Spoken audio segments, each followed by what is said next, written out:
Good evening, students. History grade 10 chapter 6 exercise ሙሉ ከቻፕተር 6 ያሉ ጥያቄዎችን ያወጣውላችሁ አብረን እንስራቸው። በደንብ ተከታተሉ። የዩኒት 6 ርዕስ ኢትዮጵያ ኢንተርናል ዴቨሎፕመንት ኤንድ ኤክስተርናል ኢንፍሉዌንስስ ፍሮም 1941 to 1991 እስከ 1991 ያለው ነው። ስለዚህ እዚህ ዩኒት 6 ላይ ያለውን ጥያቄ ነው። እንዳትረሱ ያገኛችሁትን ኮሜንት ላይ ጻፉልኝ። እግረ መንገዳችሁንም ሰብስክራይብ ማድረግ አትርሱ። የመጀመሪያው ጥያቄ which one was wrongly immediately after the return of Imperial Haile Selassie first in the 1941 and 42 wrong የሆነው ኃይለ ሥላሴ immediately ከተመለሱ በኋላ ብዙ ዴቨሎፕመንቶች አሉ። among those development which one is wrong ነው። ጥያቄውን ሴንሱን ተረዱት። በመጀመሪያ British established occupied enemy territory administrative over Ogaden and Eritrea. Anglo-Ethiopian Treaty signed በ1942. British restricted the sovereignty of Ethiopia. British didn't recognize Ethiopia as an independent state. ሞክሩ እናንተ አብረን እንሰራዋለን።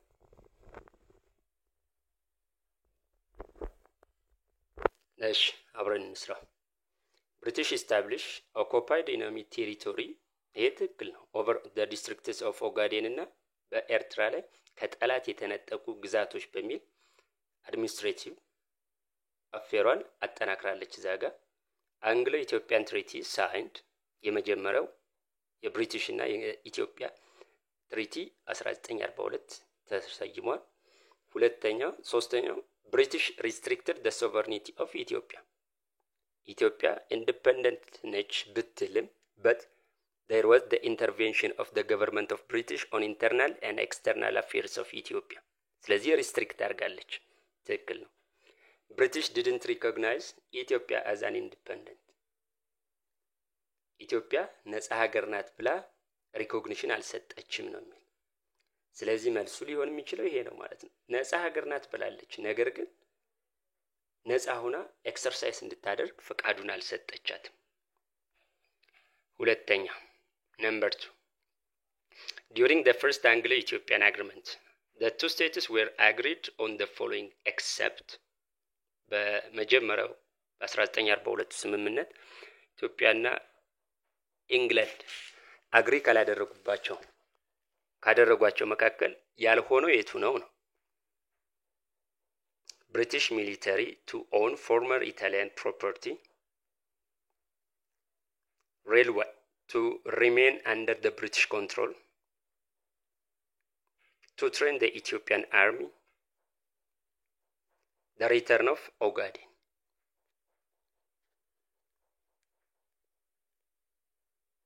እሺ ሞከራችሁ አብረን እንስራው። The British military to own former Italian state property. ጣሊያኖች ሲሸነፉ የተማረኩትን ፕሮፐርቲ ኦን ለማድረግ የብሪቲሽ ሚሊተሪ ስልጣን ተሰጥቶታል ነው የሚለው። ትክክል። railway to remain under the control of British. ከአዲስ አበባ ጅቡቲ ያለው ሬልዌይ በብሪቲሽ ኮንትሮል ስር እንዲሆን ይሄንም ተስማምተዋል። to train the Ethiopian army. የኢትዮጵያን ጦር ለማሰልጠን ብሪቲሽ ተስማምታለች። ይሄም ትክክል ነው። the return of Ogaden. this is the wrong. ይሄ በስንተኛው እንትን ነው? በሁለተኛው በ1944 ነው። ስለዚህ መልሱ ይሄ ነው የሚሆነው ማለት ነው። እንቀጥል። ሶስተኛው The Ethio-American point for agreement includes the following except የኢትዮጵያና የአሜሪካን ስምምነት 1952 የተስማሙት ነው። ፖይንት 4 ተብሎ የሚጠራው የሚከተሉትን ያካትት ከአንዱ በቀር ነው የሚል። የትኛው ነው ያለው? ሎከስት ማኔጅመንት፣ ፐብሊክ አድሚኒስትሬቲቭ ትሬኒንግ፣ ስኮላርሺፕ አዋርድ ቱ ኢትዮጵያን ስቱደንትስ ቱ ዩዝ ቃኘው ስቴሽን። በ1952 ስምምነት በኢትዮጵያና በአሜሪካ በተደረገ ትክክል ያልሆነው የትኛው ነው? ያልተስማሙበት ነው የሚለው። እሺ ወደ መልሱ እንሂድ። Locust management, it was one of the agreements signed between Ethiopia and US America. Public administration training ይሄም እንደዛው የህዝብ አስተዳደር ስኮላርሺፕ ለመስጠትም ለኢትዮጵያ ተማሪዎች ተስማምተዋል። ነገር ግን እዚህ መልሱ የሚሆነው ዲ ነው ማለት ነው። ቃኘው ስቴሽንን በ1953 ስምምነት ነው። Which independent group supported the independence of Eritrea with Tigray? ኤርትራ ውስጥ ብዙ የኢንዲፔንደንት ኤርትራ ነፃ መሆን አለባት የሚሉ አሉ። ስለዚህ ከነዚህ መካከል ኤርትራና ትግራይ አንድ ላይ ሆኖ መገንጠል አለባቸው የሚሉት የትኞቹ ናቸው ነው የሚለን? the Muslim League, the Orthodox Inhabitants, Liberal Progressive Party, the Tigrayan speakers or ትግረኛ speakers.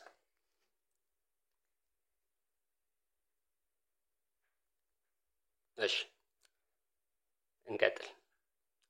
ሙስሊም ሊግ ኢንዲፔንደንት ነው የሚፈልግ ነገር ግን ከትግራይ ጋር አይደለም። ኦርቶዶክስ ኢንሃቢታንቶቹ የሚፈልጉት ኤርትራ ከኢትዮጵያ ጋር ዩናይት እንድትሆን ነው። ሊበራል ፕሮግሬሲቭ ፓርቲ this is the answer። ኤርትራ ከትግራይ ጋር አንድ በመሆን መገንጠል አለባት የሚለው ግሩፕ ይሄ ነው፣ በብሪቲሽ የሚረዳ ማለት ነው። ትግረኛዎቹም ዩናይት ትሁን ነው የሚሉት። ዩናይት ትሁን ከኢትዮጵያና ኤርትራ አንድ ሀገር ይሁኑ ነው የሚሉት። እንቀጥል አምስተኛው። One was wrong factor for the decrease of Ethio-American relation during 1916 and 70. ካየም በ1960ዎቹ መጨረሻና በ1970ዎቹ መጀመሪያ የኢትዮጵያና የአሜሪካ ግንኙነት ቀንሷል። ለዚህ ፋክተር ያልሆነው የትኛው ነው ነው ጥያቄው? the Ethiopian revolution ኢትዮጵያ ሪቮሉሽን 1974 ማለት ነው። እሱ አንድ ነው። ሁለተኛው አድቫንስ ኢን ሳተላይት ኮሙኒኬሽን የሳተላይት ኮሙኒኬሽን መራቀቅ፣ ኦፖዚሽን ተቃውሞ against US አሜሪካ፣ the end of cold war። ከአራቱ የትኛው ነው?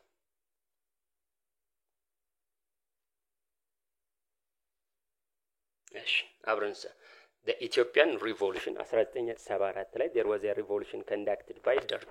ስለዚህ ኮሚኒስት ነው እሱ አንዱ ፋክተር ነው ማለት ነው። እሱ አሜሪካ ደግሞ ካፒታሊስት ስለሆነች። አድቫንስ ኢን ሳተላይት ኮሙኒኬሽን በአለም ላይ አድቫንስ ወይም የተራቀቁ የሳተላይት እንትኖች መጥተዋል፣ ኮሙኒኬሽን ሲስተሞች መጥተዋል። ስለዚህ ቃኘው ስቴሽን አሰች ኢምፖርታንት ነው ማለት ነው። ኦፖዚሽን US America was opposed by especially by the students. They called US America as an imperialist ይሏት ነበር ተማሪዎቹ በተለይ ማለት ነው። ይሄም ሌላ ምክንያት ነው። the end of cold war ምንም አይነት ከኢትዮጵያና ከአሜሪካ ግንኙነት ጋር ምን አይልም አይገናኝም ማለት ነው። ስለዚህ ኮልድ ዋርም ያለቀው በ1989 ነው። ስለዚህ መልሱ ዲ ነው ማለት ነው። እንዳትረሱ ተማሪዎች መልሳችሁን የራሳችሁን ስሩ። Number 6. The 12 administrative regions established by Imperial in the 1942 called blank. እንደራሴ፣ ጠቅላይ ግዛት፣ አውራጃ፣ ወረዳ።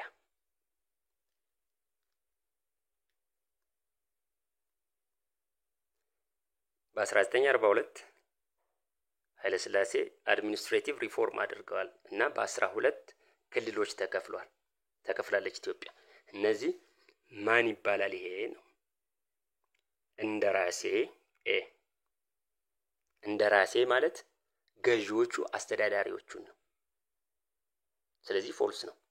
ጠቅላይ ግዛት ያንሰሪስ ጠቅላይ ግዛት 12 ጠቅላይ ግዛት ነበራት ማለት ነው ኢትዮጵያ። 12 ጠቅላይ ግዛት ነበራት። ስለዚህ ጠቅላይ ግዛት አውራጃ ከጠቅላይ ግዛት ቀጥሎ ያለው ነው፣ ሰብ ዲስትሪክት ነው። ደን ከዛ ቀጥሎ ያለው ደግሞ ወረዳ፣ የመጨረሻው ደግሞ ምክትል ወረዳ። ተብሎ ይጠራል። ስለዚህ መልሱ ጠቅላይ ግዛት ኦር ጀነራል ገቨርነር ተብሎ ይጠራል። እንቀጥል። The first 5-year plan, which conducted from 1957 up to 61, sought to develop the following, except የመጀመሪያው የ5 ዓመት ኢኮኖሚክ ፕላን ከሚከተሉት ሁሉ ፎከስ ያላደረገበት የትኛው ነው? አግሮ ኢንዱስትሪያል ጉድስ፣ ትራንስፖርቴሽን፣ ኮንስትራክሽን፣ ኮሚዩኒኬሽን። ከአራቱ የትኛው ነው በመጀመሪያው ኢኮኖሚክ ፕላን ፎከስ ያልተሰጠ ወይም ፕላን ያልወጣለት? እንቀጥልሽ።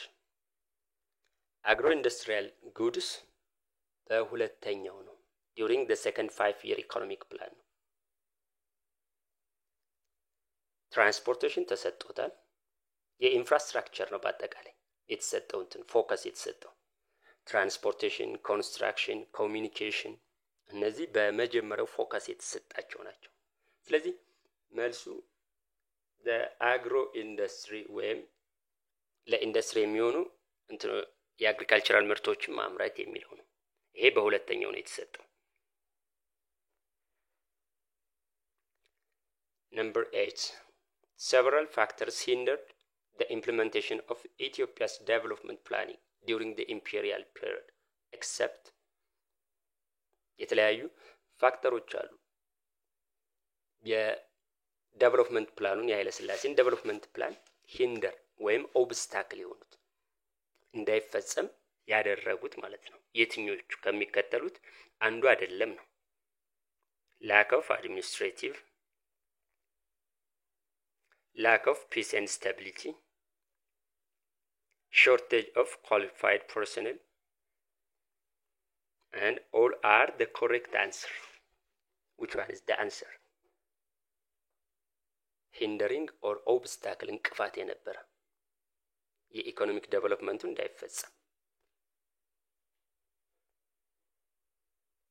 እሺ ወደ መልሱ እንሂድ።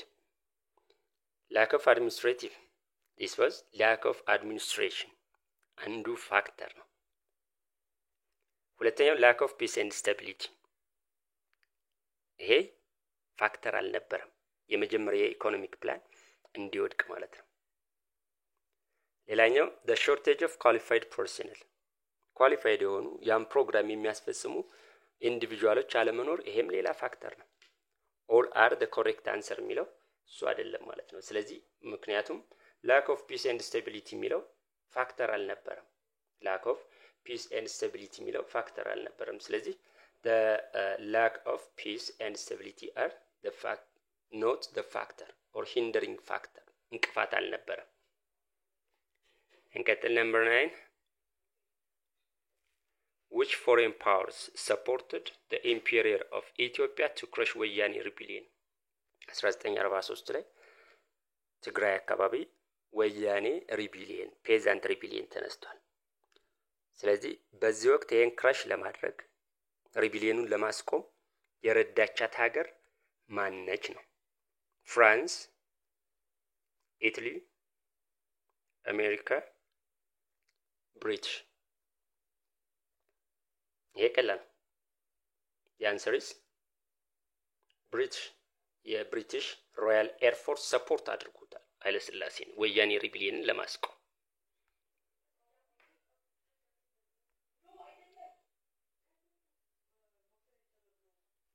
እንቀጥል። among the following one was wrong related to ባሌ peasant rebellion? 1963 ላይ የባሌ ገበሬዎች በኃይለ ሥላሴ አድሚኒስትሬሽን they rebelled against his rule። ስለዚህ ፋክተር ያልሆነው የትኛው ነው? ሮንግ የሆነው it was supported by foreign powers ከባሌ ፔዛንት ሪቢሊየን ጋር በተገናኘ it was supported by foreign powers። እሺ እንቀጥል።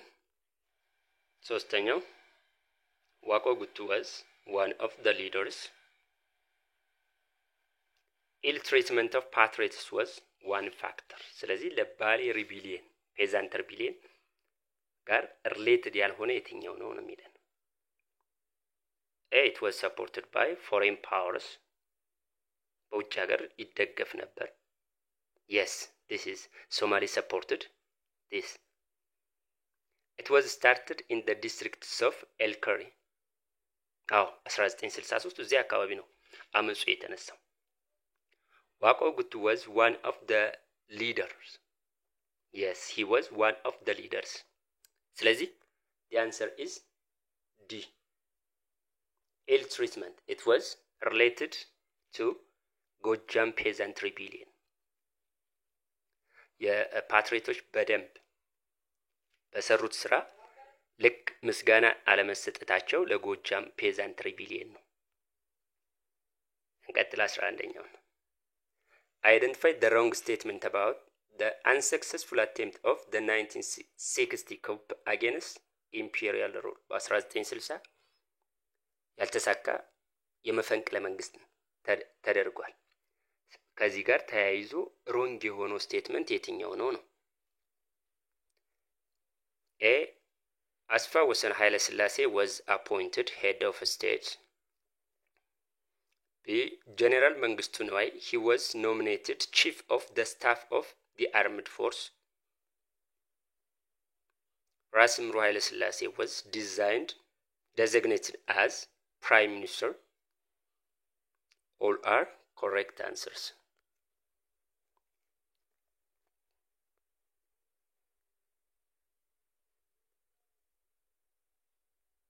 እሺ እንቀጥል ወደ መልሱ ሮንግ የሆነው ነው የሚለን አስፋ ወሰን ኃይለ ሥላሴ he was appointed the head አይደለም በደሞዝ የሚሰራ ኮንስቲቱሽናል ሞናርኪ ኢስታብሊሽ አድርገው አስፋ ወሰንን ሄድ አድርገውታል ትክክል ነው ጄኔራል መንግስቱ ንዋይ he was nominated chief of a staff of the armed force ይሄ ትክክል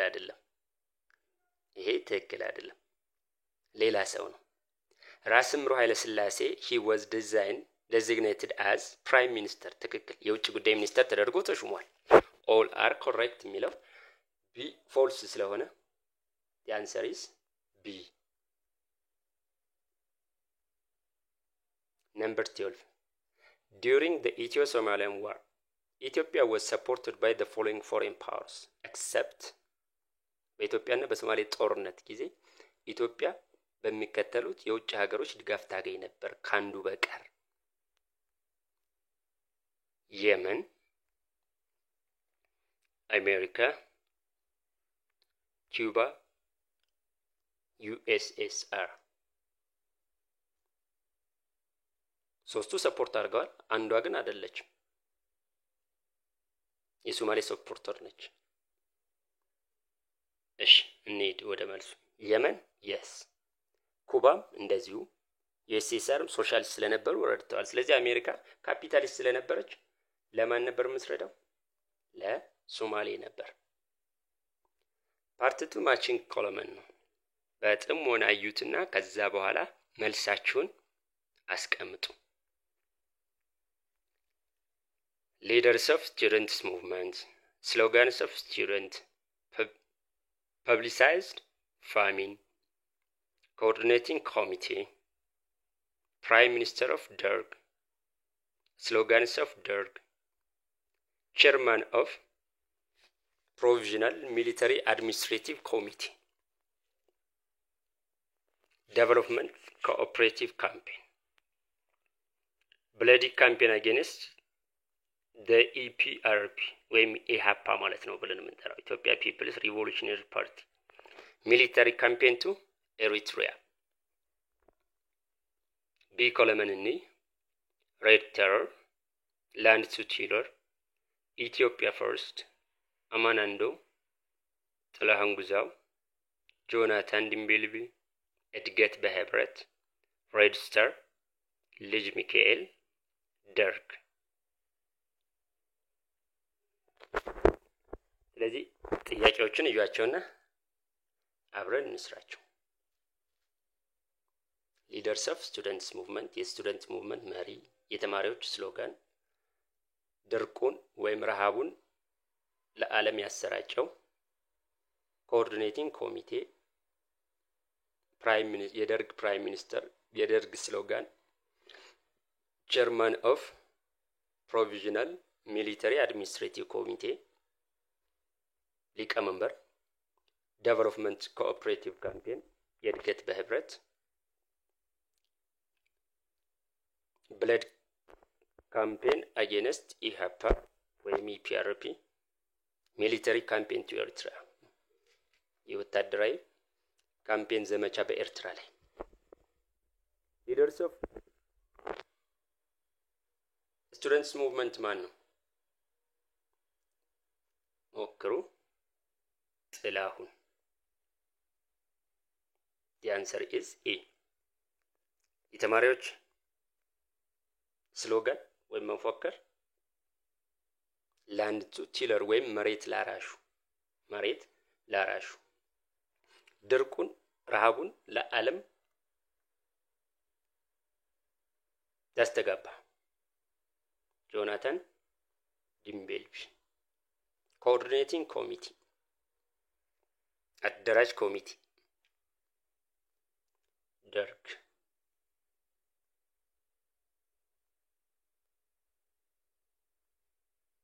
ኮኦርዲኔቲንግ ኮሚቴ ደርግ።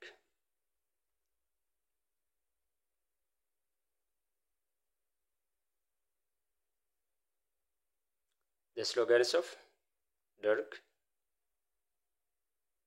ኢትዮጵያ ፈርስት ወይም ኢትዮጵያ ትቅደም። ቸርማን ኦፍ ፕሮቪዥናል ሚሊተሪ አድሚኒስትሬቲቭ ኮሚቴ የመጀመሪያው ቸርማን ሆኖ የተመረጠው አማናንዶ። ዴቨሎፕመንት ኮኦፕሬቲቭ ካምፔን ቅድም ነግሬያቸዋለሁ ሳላስበው እድገት በህብረት ተብሎ ይጠራል አይደለም። ብለዲ ካምፔን አጌንስት ኢፒአርፒ ሬድ ቴረር።